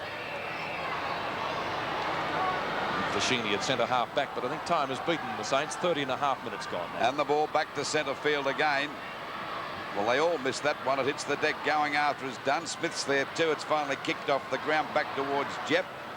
Hand pass out wide, and finally we see the ball taken away by Kane back towards centre field. The back is Cunningham. Oh, he flew too high. It'll be a free kick to Jess for sure. So I'd say that it's all over bar the shouting as they lead now by 95 points to 81. Just over the 31-minute mark as Jess is ready. There's the siren to win the game, and St Kilda have gone down to a thriller here tonight to Richmond. Richmond 14-11-95 to St Kilda 12-9-81. And it's been a pretty good performance, Bob, put up by St Kilda since half-time. But the Tigers, with that little bit of experience, plus the fact that Jess and Roach made the difference down there for the couple of marks they took. They did hit back in the when they looked in trouble. Full marks to the Tigers, the way that they rebounded and came back and lifted their game. Jess and Roach in particular gave them something to attack to up forward, and that's just the difference that St Kilda lacked. Speaking of difference, Bob, the difference at the end of the game was exactly what it was at half-time, because both sides in the second half kicked 9 goals 6. Yes, it was a great performance by St Kilda to come back, but equally good by Richmond to come back the second time. All right, the final scores in the match you can see on screen. As I said, the difference at half-time, 14 points, and it was that in the finish, 95 to 81. We'll be back with our summaries in just a moment.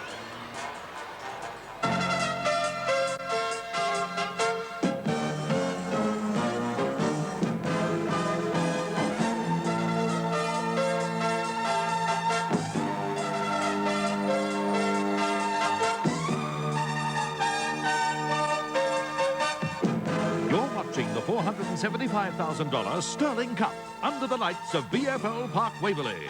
Sensational football.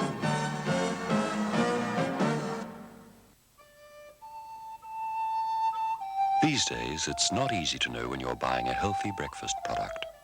They all look basically the same. But there is a difference. With Purina products, only the best ingredients go to make up our mueslis and brands. And to ensure their goodness, we keep processing to a minimum. Purina Health Foods Company. We guarantee our quality.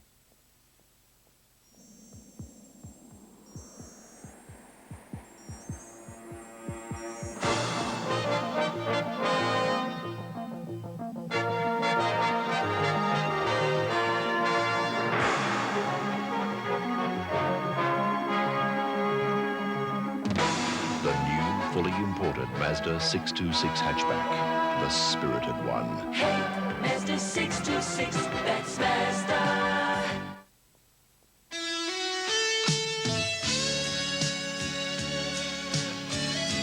At AGC, we have almost as many personal loans as there are letters in the alphabet. Whatever your need, chances are we have a loan to suit. There's no upfront charges, no membership fee, and no waiting period. Come and see AGC now. We're making personal loans more personal. AGC, Australian Guarantee. Here's a remarkable demonstration of the Electrolux vacuum cleaner. It cleans deep to pick up sand and grit that can damage carpet. It cleans fast, even difficult things like broken glass. It even has a 3-year warranty. So if you wouldn't trust your vacuum cleaner to do this, phone 656-1104 for a home demonstration. Electrolux, nothing vacuums cleaner. On Wednesday night, an all-new series of The Professionals explodes into action. We've got a man on the inside. Gordon Jackson plays the hard-hitting, plain-talking Cowley, boss of CI5. We've got his office bugged, his home phone tapped, both places under constant surveillance. Martin Shaw is Doyle, the tough, good-looking ex-policeman. And Lewis Collins is Bodie, the womanizing danger man with a nasty liking for his job. Their crime-busting means move in, shake them down, and crush them before they start to grow. They are the Professionals, with a job to see no one messes on their doorstep. The Professionals, Wednesday night at 8:30, followed by the Sweeney. Right, the final score shows a 14-point margin to the Tigers. In that last quarter, they kicked 3-4. Or rather, they kicked 5-4 to the Saints 3-4. And as I said, they won by 14 points, which was the same margin they led by at half-time. The main goal kickers for Richmond, Jess got 4, Rowlings 2, Rolf 2, and Wiley 2. And for St Kilda, their main goal kickers, Fashini 4, O'Donnell 3, and Smith 2. A very, very good game, and in just a few moments, Bob Skilton, Lou Richards and Jack Edwards will be voting for their best on ground tonight to win some great prizes. Let's check on them right now. The player of the match in tonight's Sterling Cup game will receive the superb portable hi-fi system valued at around $399 from National Panasonic, the big entertainers. The player of the series will receive this magnificent Chimera SLX Wheels Car of the Year from Ross Holden, Princess Highway, Berwick. Well, in view of the fact we're one man short tonight, Stephen Phillips not feeling the best. Bob Skilton's had to go downstairs, so we might get a quick summary from you, Lou, before we award our best on the ground. Well, it was a very exciting game, Pete.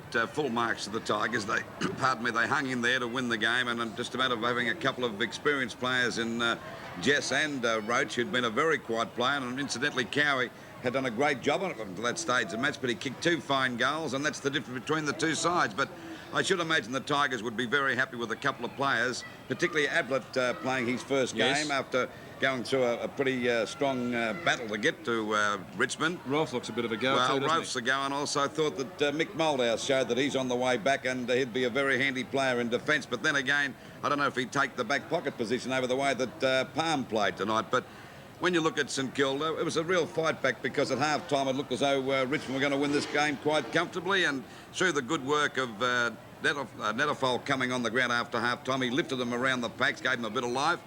And even though we've seen Elphingston play some great games, he played well again tonight. But I think we should give him a special mention to 2 players that, you know, a couple of young players. Favia, number 43 on the half-back flank. Yeah, one of the best on the ground. And I just thought that Hodges put in all night too, the other half-back flanker. And that's encouraging for St Kilda. They're not quite up to it yet. And I think they may have a prospect in Jeff Cunningham's brother in Darryl, because he's a real goer. He made a few mistakes, but at least he tries very hard. How did you think of, or how did you rate Carr's performance at full-back? Well, I just think that he was, he just finished up kicking four goals, I think it was, and Carr just lacked that bit of experience. But for encouragement, you couldn't go past the kid. He tried his heart out, and you've got to realise that Jimmy Jess has played in quite a few final matches and a couple of very successful premiership sides. That's the difference. Well, Jack Edwards has gone for Elphinston as the best player on the ground. Your own thoughts on that matter? I take it you echo them. Well, I'd go for Elphinston just ahead of young Favia. I think that Elphinston's a little bit of class told there, but he battled out all night. But full marks to Fashini played well too, and I was impressed with Palm playing for Richmond down there in the back pocket. Possibly faded out in the third quarter a bit, but when they were called upon in the last quarter, when St Kilda were going to town, they certainly helped out, didn't they? All right, well, I believe Bob Skilton's also gone for Robert Elphinston as the best player on the ground, and I think he's ready for us now. Anyway, let's go downstairs to Bob Skilton, who tonight really is everywhere. Well, we're in the wrong room at the moment, so if we can take it back to the St Kilda room and Jack Edwards. Oh, thank you very much, Bob. We're with me tonight with the winner of the National Panasonic Hi-Fi System, Robert Elphinston. Congratulations, Rob, on a fine game. Thanks, Jack. It was very disappointing towards the end. We had the team down, we thought, and let us sort of kick back, and, you know, once we get a side down like that, we shouldn't really let them get back like that. Your first half, St Kilda's first half, I mean, wasn't that good? No, it was very disappointing. Coach had a few words to say at half-time. He had a few words or a lot of words? Oh, a lot of words. Is that the greatest pay you've received from the coach? Yeah, so far, yeah.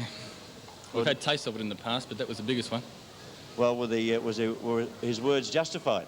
I think so, yeah. Yeah. Well, the endeavour was good, but just silly mistakes. You sort of let them in every time when we had the side down. Well, there was certainly a different quarter of football in the third quarter, what you played in the first half. And, oh, by the way, Rob, there are your stats for tonight. 5 marks, 19 kicks, 10 handballs and 2 free kicks. How hard was that ball to mark tonight? Oh, very hard, very hard. I had a lot of trouble early hanging on to it. When you came in off the ground, you lay on the table over there and you looked absolutely exhausted. Was that the case? Oh, yeah, yeah. I usually put 100% in. I try to anyway. I think you surely did tonight. You put 110%. You're only 22. Yeah, that's right. And you've played 56 games for St Kilda. Yeah. So what do we term you, a young veteran? You could say that, yeah. And how's the side shaping up, like from sides you've known in the past? Oh, I think there's a lot more excitement down here. We just can't seem to break through with that first win. I think once we get the first win, then we should be away and we could beat a lot of sides. Well, I suppose that you players will now take the words of Tony Jewell. He said you're training one way, you're talking about doing one thing, and when you go out in the ground you do, I won't use his words, but you do the opposite. Yeah, well, we've had a lot of meetings in the past, and we've sort of thrown it around, and all the boys have said a few words, and we're just not carrying them out on the football field. Well, Rob, as I said before, you're the winner of the National Panasonic Hi-Fi System, and you must be very, very pleased to own that. Yes, I'd like to thank National and the commentators for voting me the best in the ground. Thanks very much. All right, thanks very much, Rob, and keep going the way you're going. Surely you'll play 200 or more. Thanks. Back to you now, Peter. Well, thank you, Jack. Robert Elphinston winning our national award for tonight, and I think, I'm sure you will agree at home, a worthy winner of that title. OK, we'll take a break, and we'll be back with interviews from the dressing rooms in just a few moments.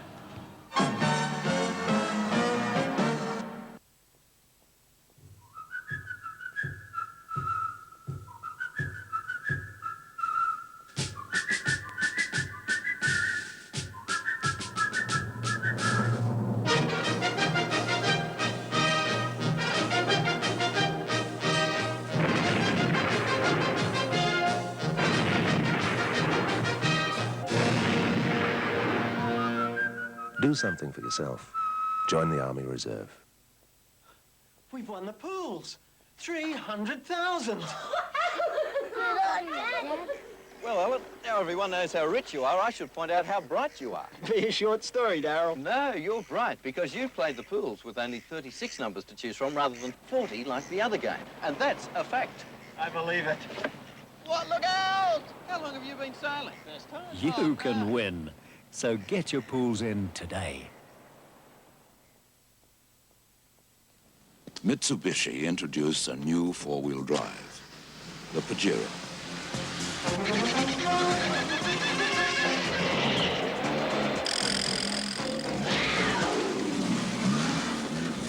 With a 2.6-liter petrol engine or a turbo diesel, it delivers torque as well as power.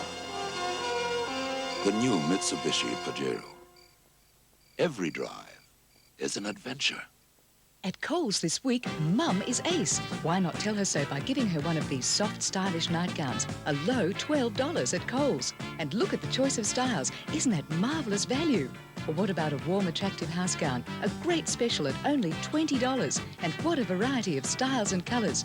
Then again, cosy slipper boots might be the ideal gift. Plenty of colours to choose from at only $6.96 a pair. So tell Mum she's ace this Mother's Day with a great gift from Coles. Make way for television police drama In the Roar. Make way for the movie Sweeney 2. This is Detective Sergeant Carter, Flying Squad. My name's Jack Regan. I don't know if you remember me. Regan and Carter, John Thor and Dennis Waterman. You don't scare easy. No, too stupid, I suppose. For the first time on television, the second-rate action movie from the Sweeney 2. It's part of my private collection. Wednesday night at 9:30. Welcome back to VFL Park, and let's go down now to Bob Skilton in the Richmond dressing room. I know we gave Bob heart failure before. He's had a busy night tonight with the schoolboys match and all. Let's go to him in the Richmond dressing room, and he's talking to Tiger coach Francis Burke. Well, Francis, 5 consecutive losses, 2 wins in a row last Saturday and tonight. How does it feel? Pretty good. It beats the hell out of losing, I can tell you, Bob. Half-time, you look like going right away with the game. What happened in the third quarter? Oh, I think Kilda played pretty well. They had the ball down their forward line all the quarter practically, and we made a few mistakes which magnified their good play too. What was the real pluses that you feel you got out of the night? Oh, I felt our persistence. You know, we got the lead almost wrested from us there, and we came back, and in the last quarter when it really mattered, we went away, and that's a good sign. Essendon next week, old foe, Kevin Sheedy. How do you feel? Well, we've done pretty well against Essendon, and they're playing very well, of course, and we've been improving each week, and I expect to improve some more. It'll be a very good game, Bob. Well, Francis, thank you very much. It was a great effort by Richmond tonight, and we certainly hope to see a great game between the Tigers and Essendon next Saturday. Good, Bob. Thanks. Well, thank you, Bob, and thank you, Francis. And some very important matches coming up at the weekend. We'll check on those, and we'll also be going to the St Kilda dressing room. Jack Edwards will be speaking to Tony Jewell after this break. Do you know me? This fiendish mind has hatched novels of intrigue read the world over, and yet my face remains a mystery. It's criminal. So I travel with the American Express card. It pays for nearly everything, from the unexpected purchase to dinner with friends. Pick up a card application wherever you see this display. The American Express card. Don't leave home without it. The food here has never been good. Nick Nolte is a cop. I'm the calm type. Eddie Murphy is a con. You know, you are real stupid for a cop. They couldn't like each other less. They couldn't need each other more. You want to bet? And if they can get off each other's case, they just might solve this one. You're gonna be sorry you ever met me. I'm already sorry. 48 hours. Y'all be cool. Rated R commences Friday at the Russell Cinemas, a Greater Union Theatre.